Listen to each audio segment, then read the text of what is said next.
நம்ம முடி வெட்ட போகும்போது நம்ம ஊர்லேயும் சரி, நம்ம வீட்லேயும் சரி, பெரியவங்க என்ன சொல்லுவாங்க அப்படின்னா, செவ்வாய், வெள்ளி, சனி இந்த 3 நாட்கள் வந்து முடி வெட்டக்கூடாது.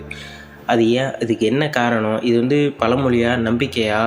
இதை பற்றி தான் இந்த வீடியோவில் முழுசாக பேச போகிறோம். நம்ம முன்னோர்கள் வந்து ஒரு விஷயத்த சொன்னால் அது வந்து காரணம் இல்லாமல் இருக்காதுங்க. அதுக்கு ஒரு முக்கிய காரணமே இருக்கும். செவ்வாய்க்கிழமை அப்படின்னு பார்க்குறப்போ, செவ்வாய் கிரகம் வந்து ரத்தத்தை குறிக்கிற ஒரு கிரகம்.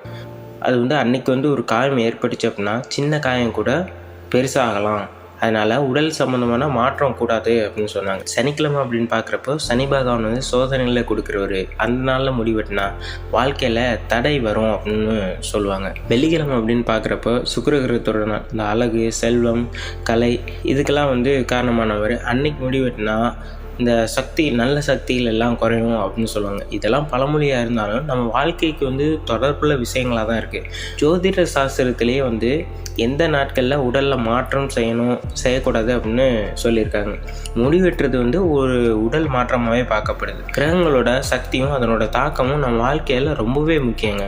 அதனால் முடி வெட்டினா நல்ல சக்திகள் குறையலாம், இல்லை தடைகள் வரலாம் அப்படின்னு சொல்லுவாங்க. அதனால தான் இப்படி பண்ணாதீங்க அப்படின்னு முன்னோர்கள் சொல்லி வச்சுட்டு போயிருக்காங்க. இது மட்டும் இல்லை, பெரியவங்க வந்து இன்னொரு விஷயத்தையும் சொல்லியிருக்காங்க. அந்த நாட்களில் முடி வெட்டினா குடும்பத்தில் யாராவது பிரிஞ்சு போயிடுவாங்க அப்படின்னு சொல்லுவாங்க.